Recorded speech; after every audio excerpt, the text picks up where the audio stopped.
Kita beralih ke Yogyakarta. Ribuan seniman dan relawan non-partai pendukung Jokowi JK memadati sepanjang Jalan Malioboro hingga alun-alun utara dalam acara Kirap Budaya Jogja Istimewa untuk Jokowi JK. Kita bergabung bersama rekan kami, Egit Hapsari, langsung dari Yogyakarta. Egit, bagaimana kemeriahan Kirap Budaya Jokowi JK di Yogyakarta siang hari ini? Robert, siang ini sekitar 5.000 warga Jogja dan juga seniman dari Yogyakarta berkumpul dalam kemeriahan Kirap Budaya Jogja Istimewa untuk Jokowi dan Yusuf Kala.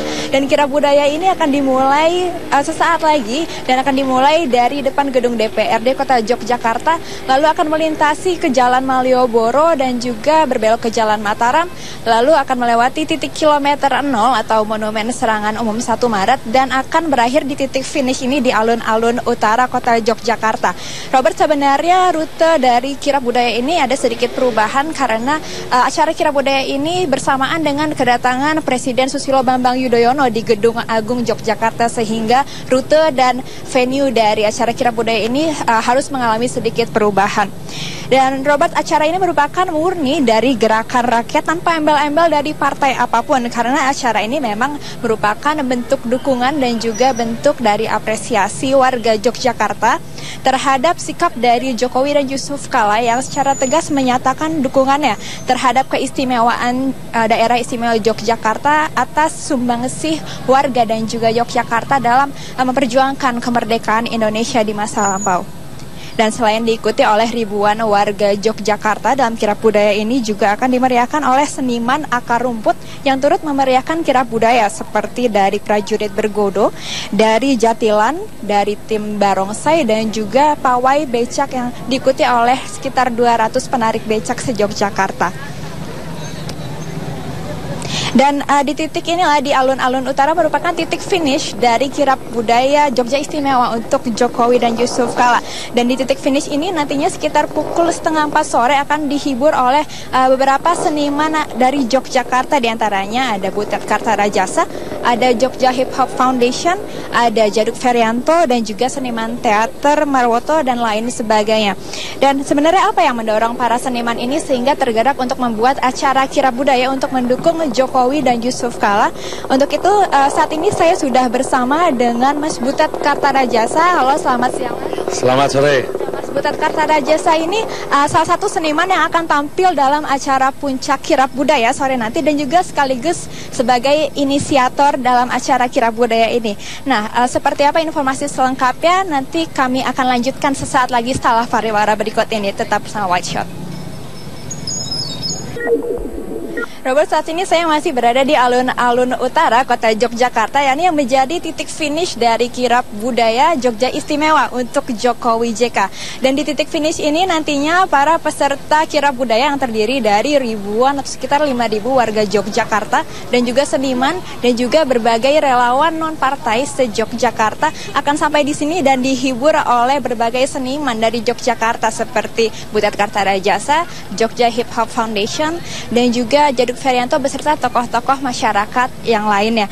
Nah, untuk informasi selengkapnya saat ini saya sudah bersama dengan salah satu seniman yang akan mengisi puncak acara Kirap Budaya nanti sore, yakni Mas Butet Kartarajasa. Selamat sore, Mas. Selamat sore. Mas Butet, bisa diceritakan nggak, Mas, apa sih yang mendorong para seniman ini sehingga bisa membuat acara Kirap Budaya sebesar ini untuk mendukung Pak Jokowi JK? Ya, ini satu gerakan budaya. Ciri dari gerakan budaya itu adalah gerakan yang menjunjung peradaban, pakai sopan santun, dan selalu menjaga akal sehat. Ini bukan hanya gerakannya seniman, tapi adalah kekuatan masyarakat sipil yang ada di Jogja. Semua orang-orang yang mempercayai mendapatkan kemenangan dengan cara beradab akan berkumpul di sini. Karena kami hari ini diserbu dengan fitnah-fitnah yang tidak benar. Tentu saja kita tidak mau gampang percaya dan kita mempercayai bahwa akal sehat kita inilah, daya kritis kita inilah yang akan menjadi landasan kita memilih siapa yang akan memimpin bangsa dan negara ini. Itu sebabnya ini bukan hanya dari kalangan seniman, intelektual, tapi juga masyarakat-masyarakat akar rumput, kawan-kawan tukang becak, ibu-ibu dari pengajian mana saja, kampung-kampung, ibu-ibu dari pasar-pasar, alumni-alumni perguruan tinggi, semua berkumpul di sini. Dan yang menarik di sini, karena ini gerakan masyarakat sipil, meskipun kader-kader partai yang bekerja sama dengan PDI Perjuangan datang, mereka bersepakat untuk menampilkan diri sebaik mungkin sebagai satu kekuatan sipil. Mereka mulai menggulung atribut-atribut partai, membungkam knalpot-knalpot belombongan. Karena di sini kami ingin menunjukkan satu kekuatan. Acara ini sendiri, puncak acaranya akan diramaikan oleh tokoh-tokoh masyarakat begitu kan? Ya. Bagaimana puncak acara dari kirap budaya ini nanti sore? Apa? Bagaimana puncak acara dari kirap budaya nanti sore ini? Sekarang kirapnya sudah mulai berjalan dari DPRD menuju ke sini dengan diputar sedikit tadi itu. Nanti begitu nyampe sini akan segera dimulai. Diperkirakan jam 3:30 ya nyampe sini. Jadi selain nanti ada menyanyi lagu Indonesia Raya, lalu ada musik bersama Encik Sri Krishna, Orkes Low Budget, ada Jogja Hip Hop Foundation, ada pembacaan surat dari Pak Jokowi oleh Mas Landung Rusdianto Simatupang, ada pembacaan deklarasi, juga kesenian-kesenian tradisional yang ikut pawai nanti akan naik panggung juga. Apa yang akan disampaikan pada puncak acara nanti? Orasi-orasi seperti apa dan deklarasinya seperti apa, Mas? Ya, saya perkirakan mereka akan menyatakan keputusan siapa yang akan dipilih dalam Pilpres tanggal 9 Juli nanti. Dan mereka akan mengajak seluruh masyarakat untuk bersama-sama berada dalam gerakan yang menjunjung peradaban ini, yang tidak nyebar fitnah untuk satu kemenangan.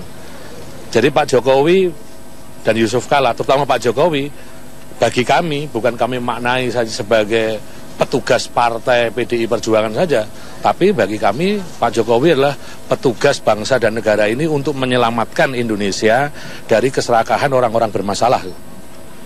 Nah, Mas Butet melihat masifnya dukungan dari seniman, dari warga Jogja hari ini, bagaimana optimisme Mas Butet dan penyelenggara lainnya terhadap pemenangan Pak Jokowi JK pada 9 Juli mendatang? Ya, saya optimis. Masyarakat Indonesia, masa mengambang yang hari ini belum menentukan keputusan, dari hari ke hari semakin diasah kesehatan jiwanya, semakin diasah kewarasannya, dan pasti tidak keliru menetapkan pilihannya. Dan ini adalah gerakan untuk mendorong, menjaga kewarasan kita bersama, untuk memilih pemimpin yang benar-benar akan menyelamatkan Indonesia. Karena terus terang, orang-orang pasti tidak ingin diculik lagi, orang-orang tidak ingin APBN-nya digerogotin lagi, daging sapinya tidak ingin harganya melambung lagi, orang naik haji bisa dimudahkan, semua orang pengen yang baik-baik.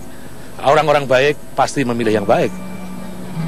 Mas Butet, jika melihat pada saat masa kampanye seperti ini sudah marak beredar kampanye hitam dan juga isu-isu negatif. Nah, bagaimana harapan Mas Butet sebagai warga Yogyakarta dan juga sebagai seniman terhadap penyelenggaraan Pilpres 9 Juli nanti? Harapannya gimana, Mas?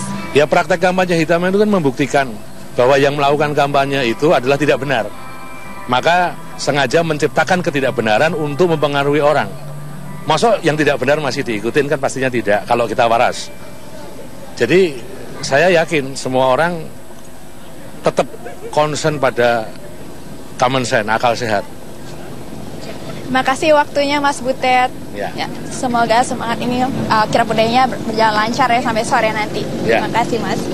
Ya, demikian perbincangan saya dengan Mas Butet Kartarajasa. Ini salah satu seniman yang akan tampil dalam acara puncak dari kirap budaya Yogyakarta Istimewa untuk Jokowi JK sore ini, dan juga sekaligus sebagai inisiator dari acara kirap budaya ini. Dan nantinya di alun-alun utara di kota Yogyakarta ini akan menjadi titik finish bagi seluruh peserta kirap budaya yang akan sampai di sini dan juga menikmati hiburan dari berbagai seniman di kota Yogyakarta, dan juga menghadiri deklarasi yang dipimpin oleh tokoh-tokoh masyarakat lainnya.